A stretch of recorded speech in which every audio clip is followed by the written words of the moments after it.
الحمد للہ علی کل حال والصلاة والسلام علی صاحب حسنہ و جمال اما بعد اعوذ باللہ السمیع العلیم من الشیطان الرجیم بسم اللہ الرحمن الرحیم والذی جاء بالصدق وصدق بہ اولئک هم المتقون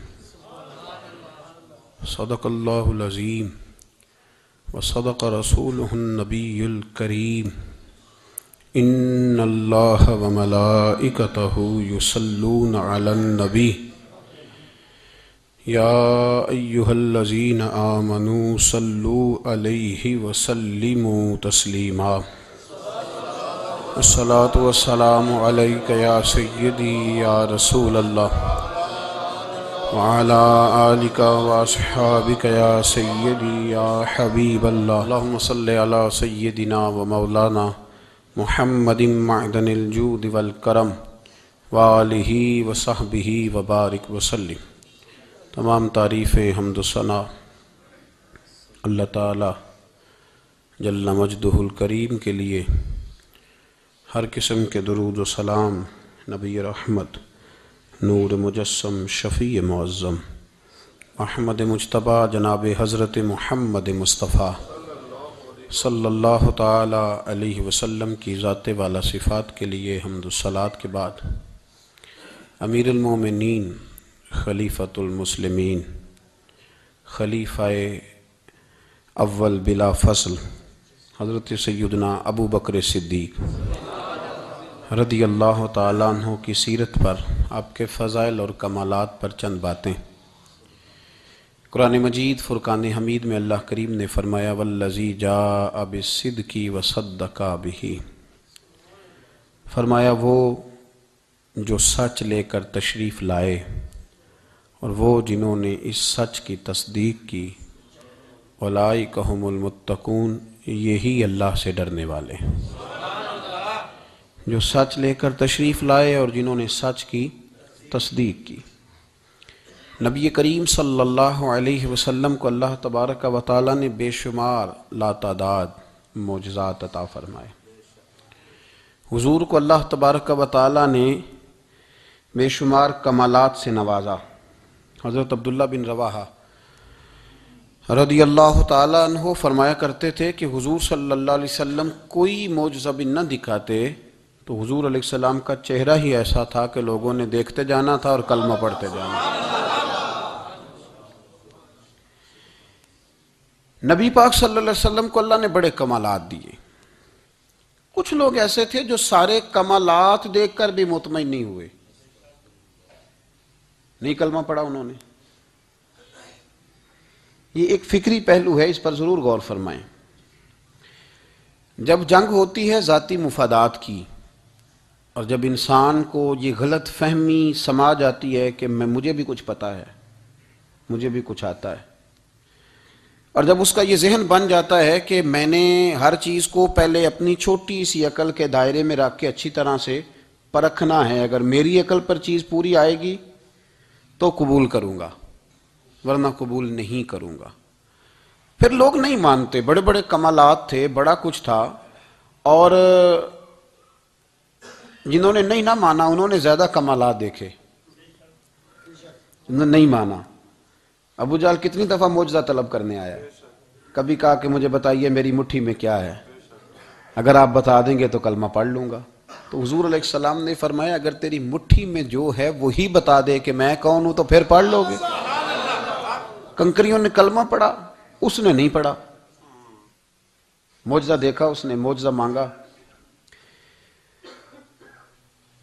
اس نے کہا کہ اگر چاند کے 2 ٹکڑے ہو جائیں تو میں پڑھ لوں گا کلمہ۔ چاند کے 2 ٹکڑے حضور نے کر دیے، چاند 2 ٹکڑے ہوا، کوہ صفا کی پہاڑی کے بیچ آدھا ادھر گیا آدھا ادھر گیا، دوبارہ جا کے جڑا، اس نے دیکھا، کہنے لگا اوہو میں تو سمجھتا تھا کہ معاذ اللہ آپ کا جادو صرف زمین پہ چلتا ہے، آپ کا تو آسمانوں پہ بھی چلتا ہے۔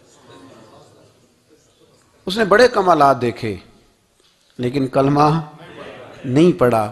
حضرت ابو الحسن خرقانی رحمۃ اللہ علیہ ایک درویش تھے۔ ہم جو درویشی اور فقیری اور ان لوگوں کو ماننے والے لوگ ہوتے ہیں، ان میں بحث کم سے کم ہوتی ہے، ان میں اپنا آپ بڑھانے کی عادت کم سے، اس میں ماننے کا مزاج ہوتا ہے، اور وضاحت بھی نہیں لوگ طلب کرتے، اشاروں سے بھی بات مان جاتے ہیں، غلامی اسی کا نام ہے، اشارہ آپ کر دیں بات ختم ہو گئی، طے ہو گیا مسئلہ، اتنی زیادہ لمبی تو بات ہی کوئی نہیں۔ حضرت ابو الحسن خرقانی تقریر کر رہے تھے، بات کر رہے تھے، تو کسی نے کہا کہ آپ حضرت بایزید بستامی رحمۃ اللہ علیہ کے سجادہ ہیں، تو حضرت بایزید کیسے آدمی تھے؟ تو فرمانے لگے حضرت بایزید کو جو دیکھتا تھا وہ کلمہ پڑھ جاتا تھا۔ اب آپ نے تو ماشاءاللہ قبول کر لیا، لیکن وہ جو سامنے بیٹھا تھا اس کی سمجھ میں بات نہیں آئی، وہ کہنے لگا حضور آپ نے کہہ دیا ہے پر میری عقل میں تو نہیں نہ آتا۔ نہیں آتا جس کی عقل میں، تو پھر اس کی عقل میں نہیں آتا۔ میں اکثر کہتا ہوں کہ بہت سارے لوگ ہیں جن کا کوئی پیر نہیں، اور ان کا ہو بھی نہیں سکتا، ان کا کوئی پیر، اس لیے کہ مطلب اتنا سیاںا بندہ اس کا کوئی پیر ہو جائے۔ اور میں تو پیروں کو مشورہ دوں گا کہ مہربانی کرنا ان کے پیر بننا بھی نہ، یہ بڑا مشکل کر دیں گے آپ کے لیے جینا۔ تو بہتری اسی میں ہوتی ہے کہ انسان سمجھے چیزوں کو اور دائروں کے اندر باتوں کو تسلیم کرنے کی عادت بنائے۔ تو کہا کہ جو دیکھتا تھا حضرت بایزید کو کلمہ پڑھ جاتا تھا، تو حضرت ابو الحسن خرقانی سے وہ شخص کہنے لگا جی بابا جی آپ عجیب بات کر رہے ہیں کہ دیکھا اور کلمہ پڑھ گیا، بندہ دیکھنے سے کیسے کلمہ پڑھ سکتا ہے؟ ابو جہل نے بڑی جگہ حضور کو دیکھا تھا، اس نے تو کلمہ نہیں پڑھا، تو بایزید بستامی کو دیکھ کر لوگ مسلمان ہو گئے، یہ کیسی بات ہے؟ تو حضرت ابو الحسن خرقانی فرمانے لگے مجھے اللہ کی عزت کی قسم، ابو جہل نے ایک دفعہ بھی محمد رسول اللہ کو نہیں دیکھا صلی اللہ علیہ، بڑی قسم اٹھا لی، ایک دفعہ بھی محمد رسول اللہ کو صلی اللہ علیہ۔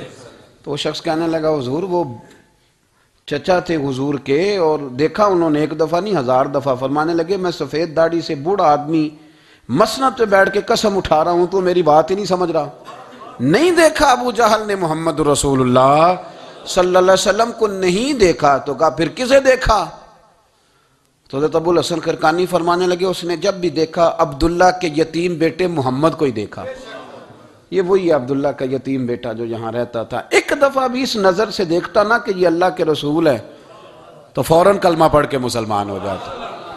جب بھی لوگ دیکھتے ہیں وہ اینک کی بڑی شاندار لگائی ہوئی ہے جس کے اندر سے کوئی آدمی بھلا نظر ہی نہیں آتا، تو ان کو پھر بھلائی نصیب نہیں ہوتی۔ ایک نظر سے بھی اگر انسان دیکھتا ہے کہ جس سے اسے بھلائی چاہیے تو پھر اللہ اسے توفیق ہدایت عطا کر دیتا ہے۔ حضرت ابو بکر صدیق کا کمال یہ ہے کہ میرے نبی کریم علیہ السلام نے نا ان کی شان ایک الگ انداز میں بیان فرمائی، الگ انداز میں۔ محبوب فرمانے لگے میں نے جس کے سامنے بھی دین پیش کیا اس نے دلیل مانگی۔ ایک بات آپ کو بتاؤں، یہ میری بات یاد رکھنا، اس کو کبھی نہ بھلانا، جو اپنوں سے دلیل مانگتا ہے نا وہ اپنا ہوتا ہی نہیں۔ اپنوں سے دلیل مانگ لی اس نے بغیر دلیل کے، بغیر حیل و حجت کے، یہ ایک بات ہے، میں اس کو سمجھاؤں گا نہیں، نہ کھولوں گا، بس کہہ کے گزر جاؤں گا، اس کو سمجھ لیں اگر آپ کی سمجھ میں آئے تو۔ جس نے اپنوں سے دلیل مانگی نا، جس نے وضاحت مانگی، جس نے ثبوت مانگا، وہ اپنا تھا ہی نہیں، تو کیا ضرورت پڑی تھی کہ وہ دلیل مانگتا، وضاحت پوچھتا۔ حضرت نجم الدین کبریٰ رحمۃ اللہ علیہ کے مرید تھے حضرت امام فخر الدین رازی، اتنے بڑے امام ہو کے ایک فقیر کے غلام تھے۔ تو فرماتے ہیں آخری وقت آیا تو شیطان آ گیا، میں اس کو کہتا تھا رب ہے، تو شیطان بھی تو بڑا عالم ہے نا، تو وہ دلیل توڑ دیتا تھا۔ فرماتے ہیں میں نے 360 دلیلیں دی، اس نے ساری توڑ دی۔ تو پھر میں نے اپنے شیخ کی طرف توجہ کی، میں نے کہا حضور کو نظر کرم فرمائیں۔ تو شیخ نجم الدین کبریٰ فرمانے لگے اس بے ایمان کو کہہ دے میں اپنے رب کو بغیر کسی دلیل کے رب مانتا ہوں، دلیل کی ضرورت ہی نہیں، بس میرا رب ہے تو رب ہے، ختم ہو گئی بات۔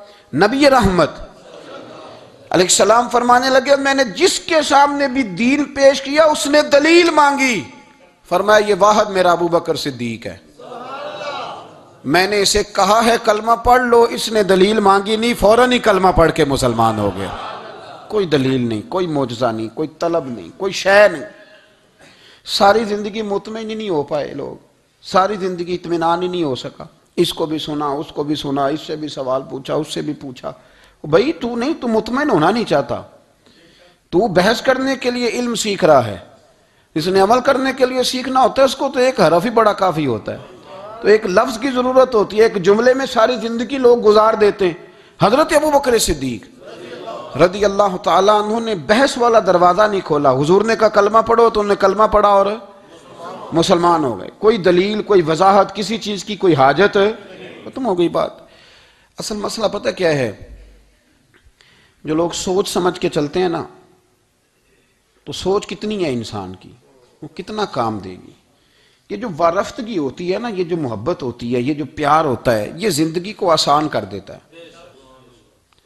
سوچنے سمجھنے کے دائروں سے آدمی نکل جاتا ہے، اس کا کام وہ کہتا ہے کہ میں نے سوچنا نہیں، میں نے ماننا ہے، میں نے رب رسول کی ذات کے بارے میں سوچنا نہیں، میں نے ماننا ہے۔ تو ماننے والے لوگ جو ہوتے ہیں وہ فائدے میں ہوتے ہیں، تو عمل کر رہے ہیں، بات مانی، عمل کیا۔ عقل کا بے شمار اور بے دریغ استعمال، اپنی چھوٹی عقل سے بڑے مسئلے حل کرنے کی کوشش کرنا، یہ انسان کو نقصان دیتا ہے۔ بہت ساری جگہوں پہ وہ الجھ جاتا ہے، ہر جگہ عقل استعمال کرنا لیکن رب رسول کے معاملے میں نہ استعمال کرنا، ورنہ نقصان ہو۔ عقل چھوٹی ہے اور اللہ رسول کی ذات بڑی ہے، کبھی بھی اس دائرے میں بند کرنے کی کوشش نہ کرنا۔ جناب ابو بکر صدیق رضی اللہ تعالیٰ عنہ ہر معاملے میں ایک حدیث بخاری کی، شاید میں نے پہلے بھی عرض کی تھی لیکن چونکہ وہ عنوان کے لحاظ سے ایک بہت بڑی دلیل ہے، دوبارہ عرض کرتا ہوں۔ نبی پاک علیہ السلام نے 1500 کے قریب صحابہ سے فرمایا تھا کہ چلو عمرہ کرنے چلیں۔ عمرہ کرنے جب ہم جاتے ہیں نا تو ہمارے گلے میں پھول بھی ڈالے جاتے ہیں، اور آپ کو پتہ ہے بتانا بھی پڑتا ہے لوگوں کو کہ میں عمرہ کرنے جا رہا ہوں، پھر روٹی بھی پکتی ہے، پھر سب رشتہ داروں کو پتہ بھی چل جاتا ہے، اور بندہ چلا جائے ایئرپورٹ تو احرام باندھا ہو نا تو پتہ چلے نا فلائٹ تو 24 گھنٹے لیٹ ہے، تو جن کو حکم ہے نا کہ تم نے سی بھی نہیں کرنی وہ بھی روڑے اٹھا لیتے ہیں، احرام باندھا ہوا ہے، حکم ہے کہ اب تم نے کوئی جھگڑا، کوئی لڑائی، کوئی فساد، تو ایئرپورٹ پہ لوگ روڑے اٹھا لیتے ہیں، کہتے ہیں ہم ایئرپورٹ بھی توڑیں گے اور فلائٹ کا جو عملہ ہے اس کا گریبان بھی پکڑیں گے، بڑا کچھ ہی دنیا کرتی ہے۔ اور اگر کسی کے پیر صاحب نے کہا ہو چلو عمرہ کریں، اللہ اکبر، اور پھر ایئرپورٹ پہ جا کے پتہ چلے کہ پیر صاحب کے ساتھ تو دھوکہ ہو گیا، بندہ غلط نکلا ہے، پیری مریدی قائم رہے گی؟ سوال ہی نہیں پیدا ہوتا۔ میرے ساتھ ایک سنگی نے ایک دفعہ بات کی، کہنے لگا جی پیر صاحب کامل نہیں، میں نے کہا کیا غلطی ان میں پائی جاتی ہے؟ کہتے میں انہوں نے پوچھ کے باہر دے پیسے جمع کرائے سن تو میرا کام نہیں بنیا۔ میں کہ تو پیر پڑھ لیا، تیرے تو کوئی نجومی پڑھنا چاہیے سی، وہ نجومی ہونا چاہیے تھا تیرے لیے تاکہ وہ اچھی طرح غور کرتا ہے۔ جی آپ کو پتہ ہے نا اہل سنت میں کتابیں بھی نکلتی ہیں، کئی لوگ کہتے ہیں جی کوئی کتاب کٹ کے دسو، میں کیوں کسی لکھی نہیں تو کٹیے کی تو وہ کون سی کتاب ہے جو آپ کہہ رہے ہیں نکالیں اور ذرا بتائیں کہ فلانا کام میرے لیے ٹھیک رہے گا کہ نہیں۔ ایک استخارہ ہے دین میں، اور استخارے کا بھی بابت معاملہ یہ ہے کہ آپ نے استخارہ کر لیا، اس کے بعد بھی آپ حتمی فیصلہ نہیں کریں گے۔ بزرگ کہتے ہیں کہ استخارہ کر کے بھی یہ کہو کہ جی میری سمجھ میں یہ آیا ہے، باقی حقیقتوں کا علم اللہ جانے، اللہ کا رسول جانے صلی اللہ علیہ وسلم، حقیقتوں وہی جانتے ہیں۔ تو الجھے نہیں زندگی میں۔ 1500 کے قریب صحابہ تھے، حضور نے فرمایا احرام باندھو بھائی، عمرہ کرنا ہے۔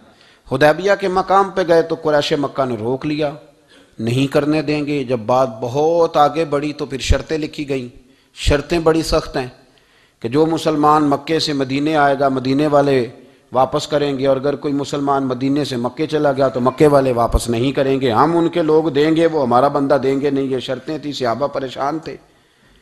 اب جب شرطیں طے ہو گئیں، شرطیں بھی سخت ہیں، نبی کریم علیہ السلام نے فرمایا بھی احرام کھول دو،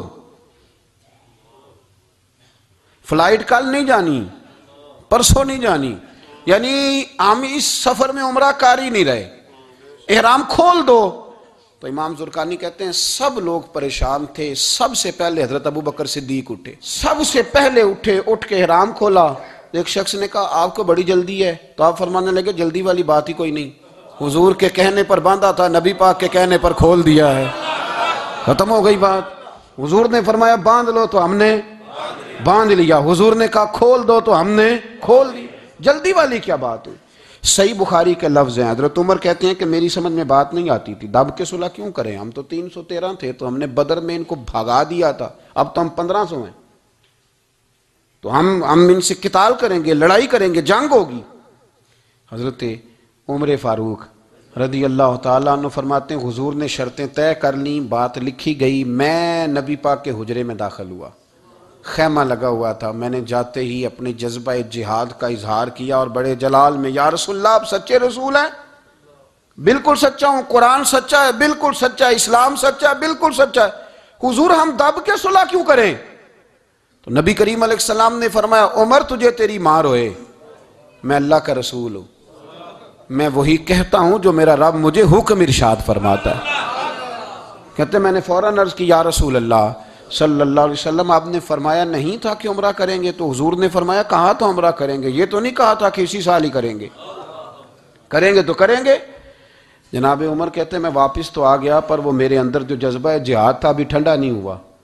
چند قدموں کے فاصلے پہ ابو بکر صدیق کا خیمہ تھا، کہتے میں ان کے خیمے میں جھک گیا، وہی سوال میں نے دہرائے، وہی میں نے کہا عمر ابو بکر یہ سچے رسول ہیں؟ کہا بالکل سچے ہیں، قرآن سچا ہے، سچا ہے، اسلام سچا ہے، سچا ہے، تو پھر ہم دب کے صلح کیوں کریں؟ جناب عمر فرماتے ہیں میں قربان جاؤں ابو بکر کے لفظوں میں بھی فرق کوئی نہیں آیا، حروف بھی اتنے ہی جتنے نبی کریم نے ادا کیے تھے۔ حضرت ابو بکر فرمانے لگے عمر تجھے تیری ماں روئے، وہ اللہ کے رسول ہیں، مرضی سے بات نہیں کرتے، وہی کہتے ہیں جو رب انہیں حکم ارشاد فرماتا ہے، بئی نہیں وہی لفظ۔ فرماتے میں نے فوراً کہا، میں نے کہا ابو بکر حضور نے فرمایا نہیں تھا کہ عمرہ کریں گے؟ تو کہتے ہیں وہی لفظ، وہی حرف، وہی انداز، وہی طریقہ، وہی سلیقہ، وہی انداز تکلم، بالکل حضور کی اتباع میں اسی انداز میں فرمانے لگے عمر حضور نے فرمایا تھا عمرہ کریں گے، یہ تو نہیں فرمایا تھا کہ اسی سال ہی کریں گے، کریں گے تو انشاءاللہ کریں گے۔ فرماتے ہیں میں واپس آ کے بیٹھا تو حضرت عمر کہتے ہیں جب میرا غصہ اترا نا تو پھر میرے اندر سے آواز آئی کہ عمر ذرا غور تو کر، تو ابو بکر کے ایمان تک کبھی نہیں پہنچ سکتا، اس تک تیری رسائی نہیں ہو سکتی۔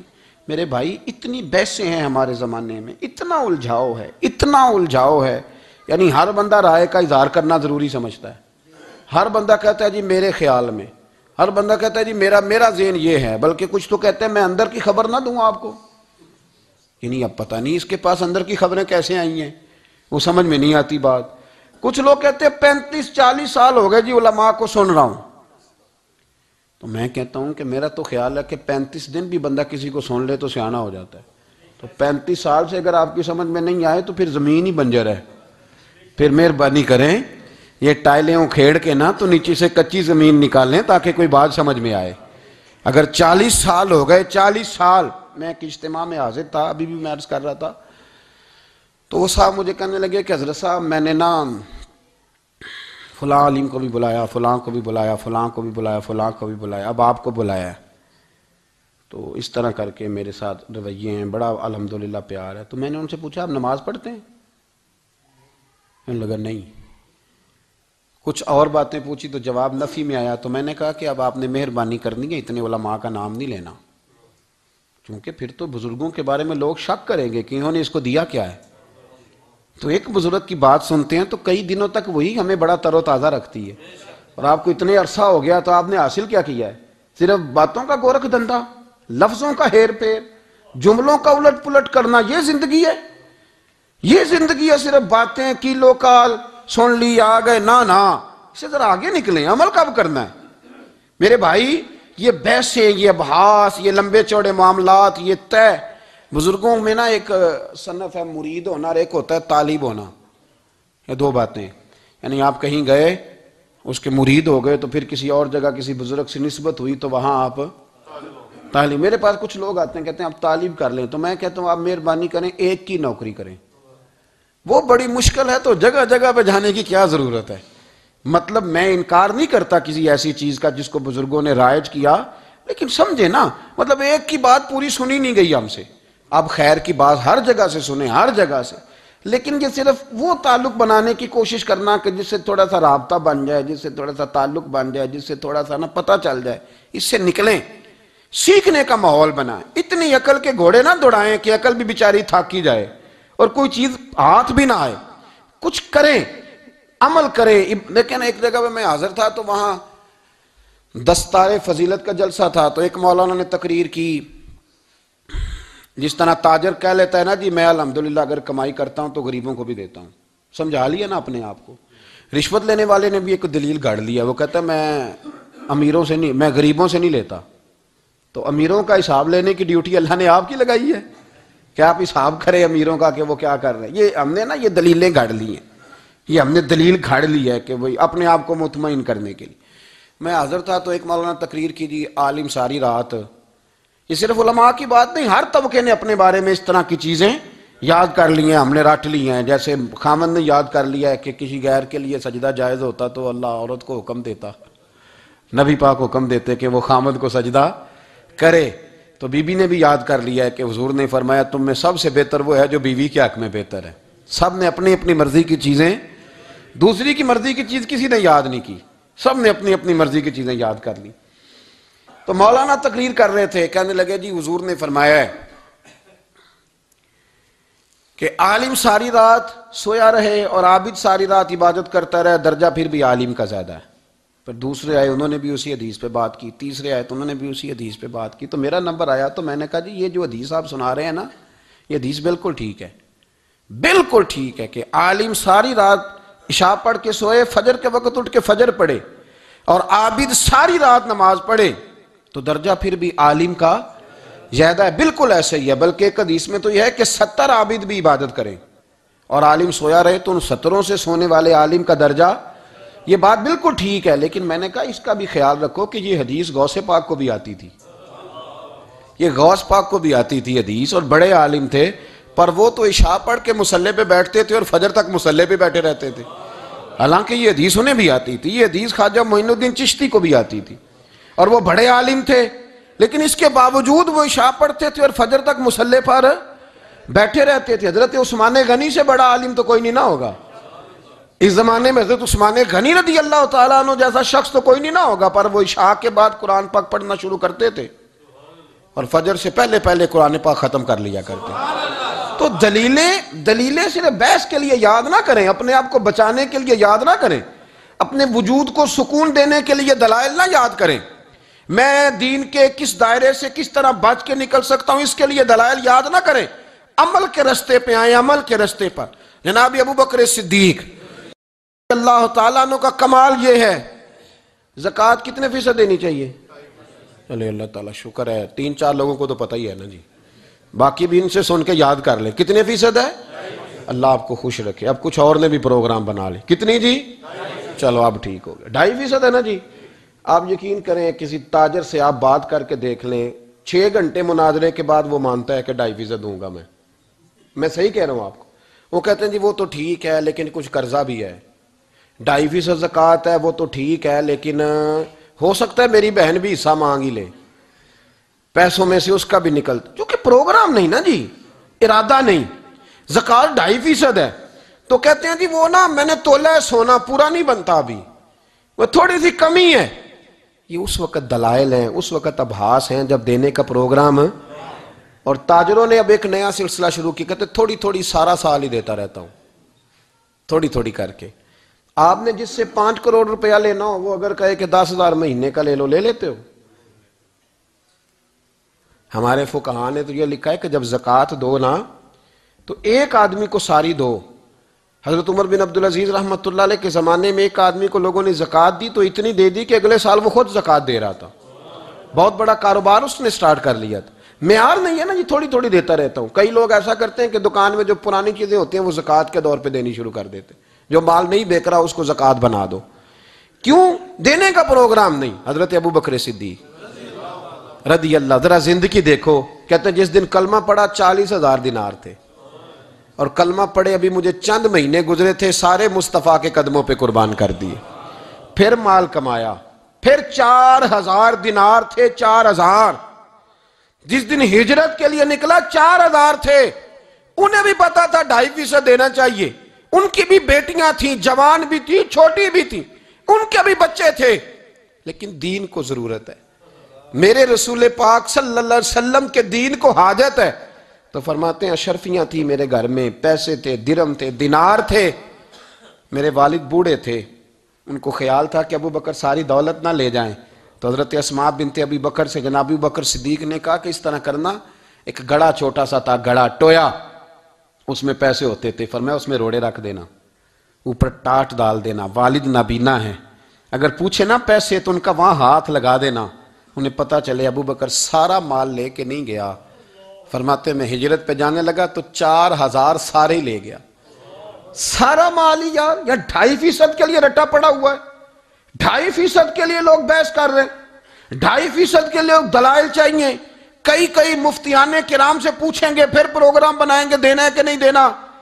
اور جس دن تبوک کے لیے میرے مصطفیٰ کریم نے اعلان کیا، جناب صدیق اکبر فرماتے ہیں شے کوئی نہیں تھی، غربت کے دن تھے، کمزوریاں تھیں، مال اس دن کاروباری حالات کم تھے، یہاں لوگوں کا کاروبار جب ڈاؤن ہوتا ہے تو سب سے پہلے مسجد کا 200 بند کرتے ہیں، سب سے پہلے مدرسے کا بند کرتے ہیں، سب سے پہلے خواہش کرتے ہیں کہ وہ جو غریب کو جاتا ہے نا اس کو بند کرو، یہ زیادہ نقصان دے رہا ہے۔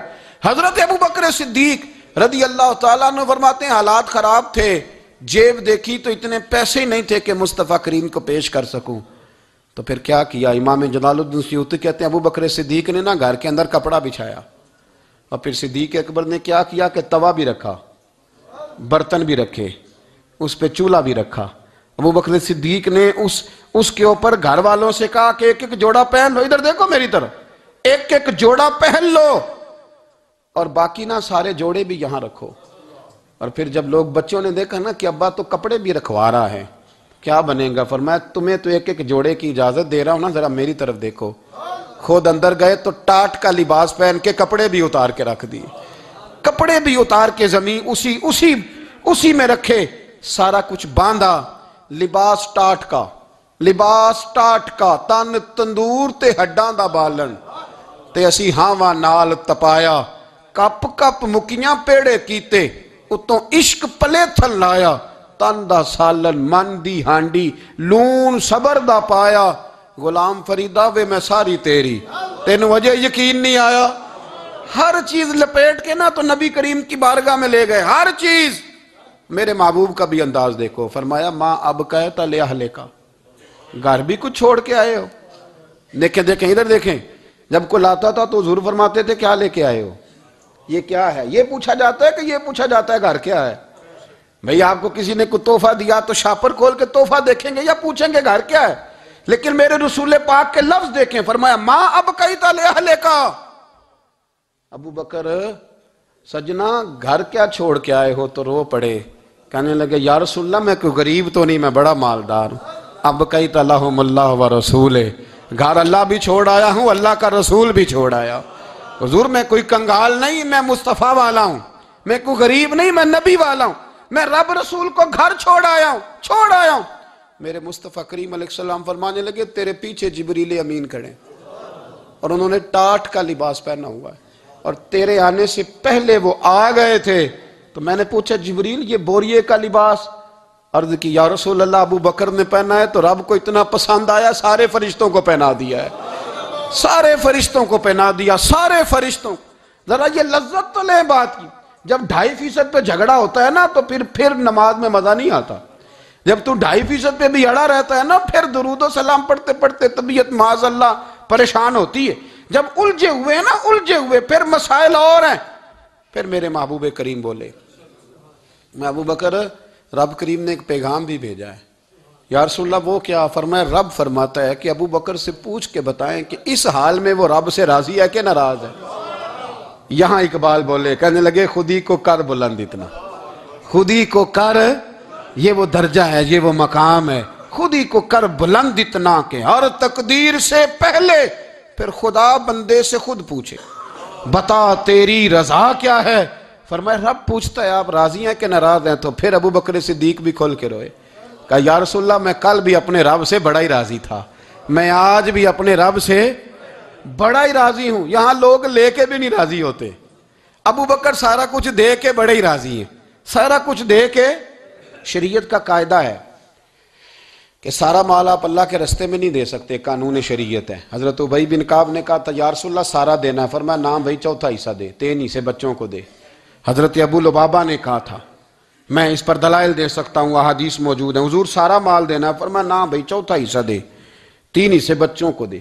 حضرت سعد بن ابی وقاص نے کہا تھا یا رسول اللہ صلی اللہ علیہ وسلم میری ایک ہی بیٹی ہے، سارا اللہ کے رستے میں دیتا ہوں، فرمایا نہ 3 حصے بیٹی کو، چوتھا حصہ دے، تیرے بچے لوگوں کے ہاتھ دیکھے میں گوارا نہیں کرتا۔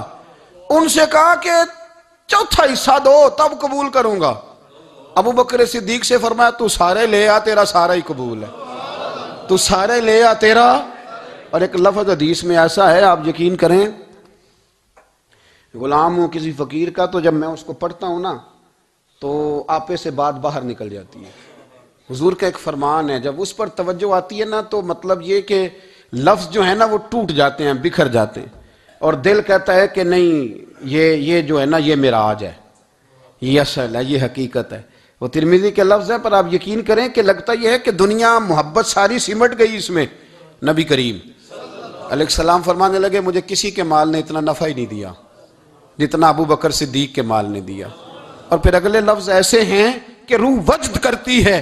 میرے کریم محبوب فرمانے لگے جس کا بھی مال آیا میں نے بیگانہ سمجھ کے خرچ کیا ہے، اور جب ابو بکر کا آیا ہے تو میں نے اپنا سمجھ کے خرچ کیا ہے، میں نے اپنا سمجھ کے، مجھے پتا ہے یہ شکوہ نہیں کرے گا، یہ شکایت، یعنی اس کو سارا بھی تروڑ مروڑ لوں گا تو اس کے لفظوں پر کبھی حرف۔ اور یار کچھ لوگ ہوتے ہیں جو 10 دیتے ہیں تو 20 جگہ بتاتے ہیں، جو کھانا کھلاتے ہیں تو ذکر کرتے ہیں، فرمائے اس کا مال میرا مال ہے، میرا، اس کو سارا توڑ کے کھا بھی جائیں گے تو یہ شکوہ نہیں کرے گا، یہ سارا میرا اپنا ہے۔ حضرت ابو بکر صدیق فوراً بول پڑے، عرض کی حضور جب میں آپ کا ہوں تو مال بھی تو آپ کا ہی ہے نا۔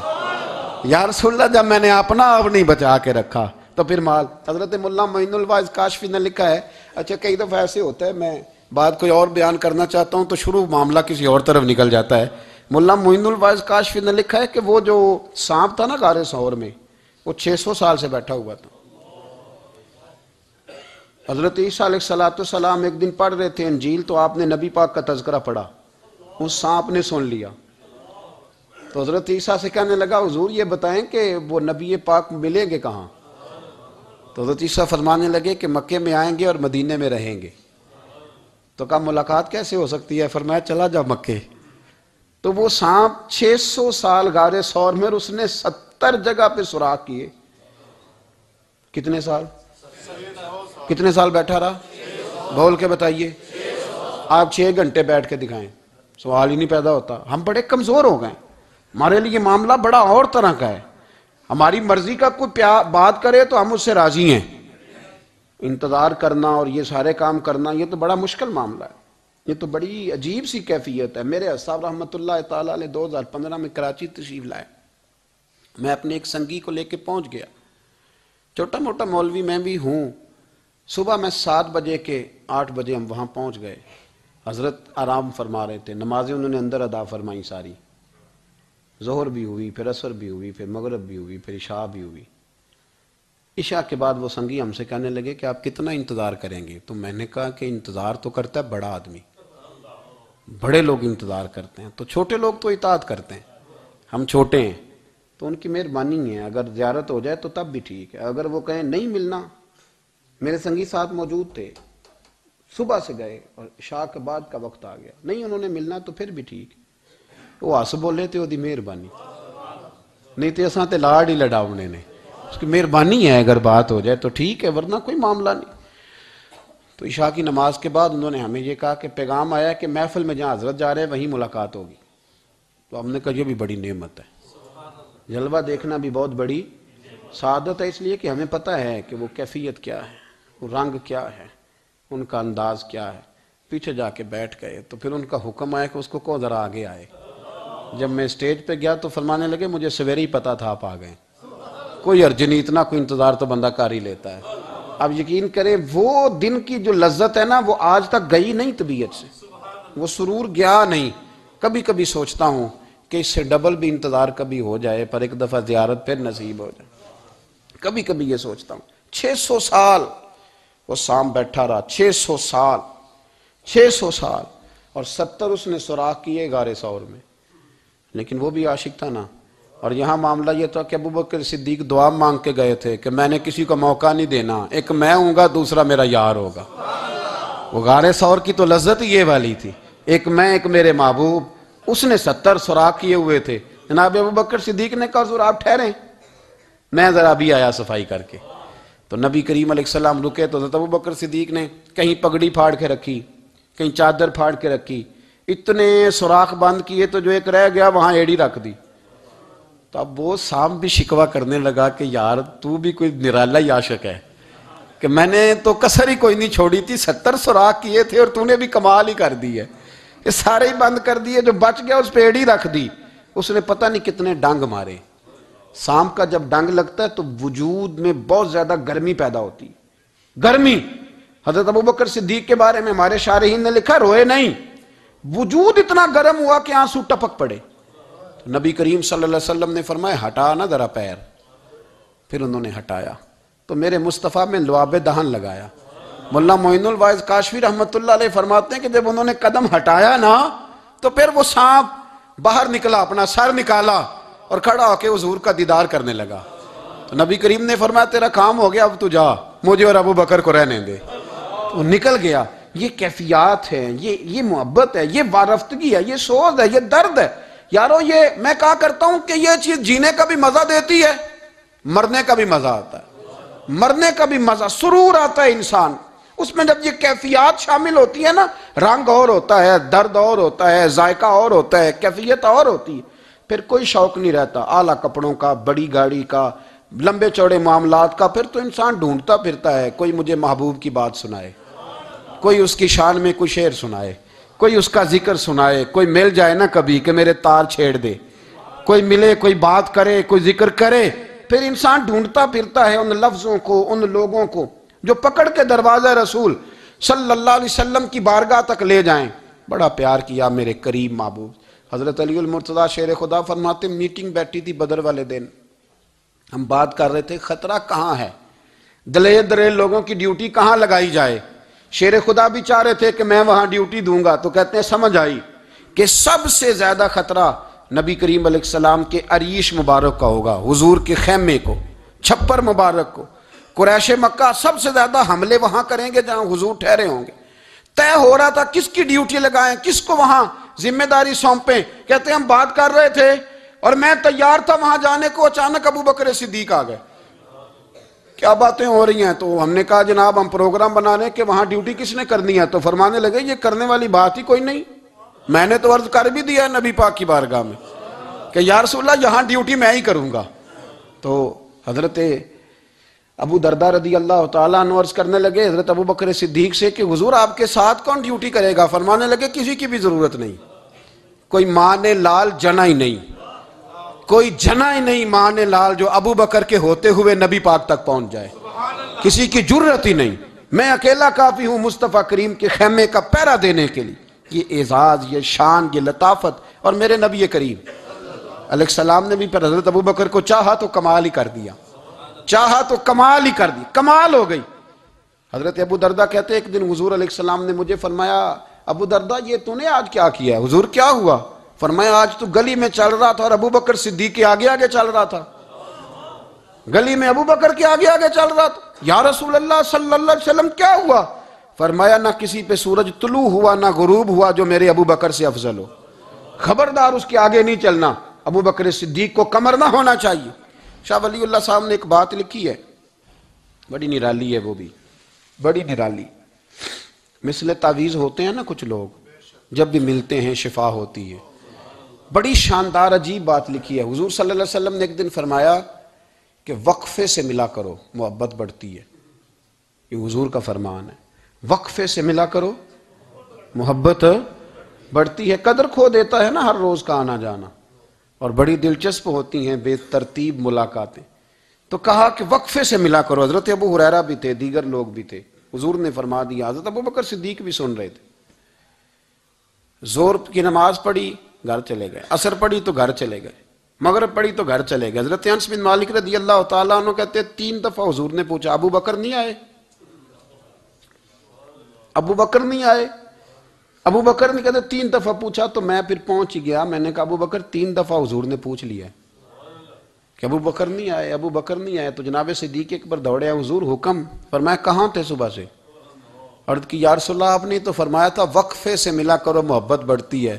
تو محبوب فرمانے لگے تمہیں تھوڑی کہا تھا، تمہیں تھوڑی کہا تھا، تو نہ جایا کر یار، تو رہا کر، تو رہتا ہے تو دل جمع رہتا ہے، تو یہاں موجود ہوتا ہے تو دل۔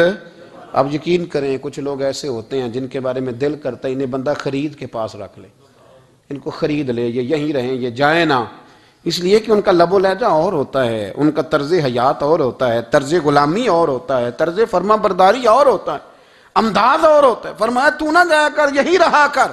اور میرے محبوب نے فرمایا ابو بکر تو صرف میرا غار میں ہی ساتھی نہیں، قیامت میں جب میں حوض کوثر تقسیم کروں گا تب بھی تو میرے پاس ہی بیٹھا ہوگا، قیامت کے دن حوض کوثر کی تقسیم میں بھی تو میرے ساتھ ہی ہوگا، میرے نبی کریم علیہ السلام۔ اور ایک بات اور سن لے جاتے جاتے، کچھ لوگ ساتھ بڑا رہتے ہیں پر بات کم کم مانتے ہیں، کہتے ہیں میں جھاڑو جو دیتا ہوں آستانے پہ، مجھے وظیفہ پڑھنے کی کیا ضرورت ہے، میں وہاں ہر وقت حاضر جو رہتا ہوں، مجھے کیا ضرورت ہے شجرہ پڑھنے کی، مجھے کیا ضرورت ہے ان کی بات سننے کی، میں وہاں رہتا جو ہوں اتنا ہی کافی ہے۔ حضرت ابوبکر صدیق نے نوکری بھی کھول کے کی اور نبی پاک کی بات بھی کھول کے مانی، کھول کے مانی، جو حضور نے کہہ دیا انہوں نے کر دیا۔ یہاں تو لوگ سوچتے ہیں نہ سمجھتے ہیں، غور کرتے ہیں، کہتے ہیں میں وہیں ہوتا ہوں، میرے پر نسبت ہے وہی کافی ہے۔ مجمع لگا ہے صحابہ کا، نبی پاک علیہ السلام نے فرمایا ابھی آج روزہ کس نے رکھا ہے؟ سب چپ کر گئے۔ حضور نے دوبارہ پوچھا تو جناب صدیق اکبر بولے، عرض کی حضور آپ حکم نہ دیتے تو میں نہ بتاتا، یہ اللہ نے آج مجھے توفیق عطا فرمائی۔ تو حضور علیہ السلام نے فرمایا آج جنازے میں کس نے شرکت کی؟ لوگ خاموش ہو گئے۔ تو حضور علیہ السلام نے دوبارہ پوچھا، عرض کی حضور آپ حکم نہ دیتے تو نہ بتاتا، یہ اللہ نے توفیق مجھے عطا فرمائی۔ فرمایا آج کس نے مسکین کو کھانا کھلایا ہے؟ عرض کی یا رسول اللہ صلی اللہ علیہ وسلم حکم نہ دیتے تو نہ بتاتا، یہ اللہ نے مجھے توفیق عطا فرمائی۔ فرمایا کس نے آج لوگوں کو دین کی دعوت دی، اسلام کی طرف بلایا، پیغام دیا، کون ہے؟ عرض کی حضور اگر آپ حکم نہ دیتے تو میں نہ بتاتا، یہ بھی خدمت اللہ نے مجھے عطا فرمائی ہے۔ تو نبی کریم علیہ السلام نے فرمایا ابو بکر سن، قیامت کے دن ایک دروازہ جنت میں ایسا ہوگا جہاں سے صرف روزے دار گزریں گے، ایک ایسا ہوگا جس سے صرف نمازی گزریں گے، ایک ایسا ہوگا جس سے صرف حاجی گزریں گے، ایک سے سخاوت کرنے والے گزریں گے۔ لیکن جب تو آئے گا نا تو جنت کے ہر دروازے سے آواز آئے گی کہ ادھر سے داخل ہو جا، ادھر سے، ہر دروازے سے آواز آئے گی، اس لیے کہ مجموعی طور پر عمل کیا زندگی میں، مجموعی طور پر، اور اپنے لب و لہجہ۔ اتنی نوکری کی حضرت صدیق اکبر نے، اتنی نوکری کی، کسی جگہ بھی کوئی دعویٰ نہیں۔ حضور نے بڑا فرمایا ہے کہ ابو بکر نے بڑی نیکیاں کی اسلام کے ساتھ، جناب صدیق اکبر کا کوئی دعویٰ نظر ہے؟ یہ وہ مزیدار شخص ہے جس نے کبھی حضور سے دعا کے لیے بھی نہیں کہا، دعا کی تکلیف بھی کبھی نہیں دی، گویا ہاتھ اٹھانے پڑیں گے، لفظ ادا کرنے پڑیں گے، یہ تکلیف بھی نہیں دی۔ علامہ یوسف نبہانی علیہ رحمہ نے لکھا ہے کہ ایک دن حضرت صدیق اکبر نے سیدہ عائشہ صدیقہ سے کہا جس دن حضور کا موڈ مبارک، طبیعت مبارک بڑی اچھی دیکھو نا تو میری بخشش کی دعا کرا دینا۔ سیدہ عائشہ صدیقہ سے کہا، کوئی لفظ نہیں ادا کی، لوگوں کو لاتے، حضرت عثمان غنی نے ان کی تبلیغ پہ کلمہ پڑھا، حضرت طلحہ نے، حضرت زبیر نے، ان لوگوں کو لاتے اور لا کے نا انہیں آگے بٹھاتے، خود پیچھے بیٹھ جاتے، پیچھے۔ میرے بھائی دعا کے لیے بھی کبھی نہیں کہا، یہ وہ وفا ہے جس وفا کا دنیا میں کہیں بھی کوئی جواب موجود ہے۔ اپنے آپ کو مرتب کریں۔ ہم لوگ بڑی بے ترتیب زندگی گزارتے ہیں، بڑی بے ترتیب زندگی گزارتے ہیں، وہ ڈنگ ٹپاؤ پالیسی ہے کہ آج تھوڑا بہت کر لیں، اپنے آپ کو راضی کر لیں، جس طرح بچے کہتے ہیں کہ چلو آج کسی طریقے چھٹی کر لینا، آج کا دن تو گزرے، کل سکول کا ٹائم آئے گا تو دیکھی جائے گی۔ اس طرح نہ کریں، مرتب کریں اپنے آپ کو، اپنے آپ میں ترتیب دیں۔ ساری زندگی سامنے والے کی اخلاقیات ٹھیک کرتے اگر گزر جائے تو اپنا معاملہ رہ جاتا ہے۔ اچھی سوچ، اچھا رویہ، وفاداری والی زندگی۔ میں نے ایک جملہ کہا ہے، اگر آپ کی سمجھ میں آیا ہو، کہ اگر یہ عشق، یہ وارفتگی، یہ پیار، یہ وفا پیدا ہو تو جینے کا بھی مزہ آتا ہے اور مرنے کا بھی مزہ آتا ہے، پھر جینا مرنا بڑا لذت اور ذائقے والا ہو جاتا ہے۔ دعا ہے اللہ ہمیں ان کے فیض سے فیض یاب فرمائے۔ آخر دعوانا الحمدللہ۔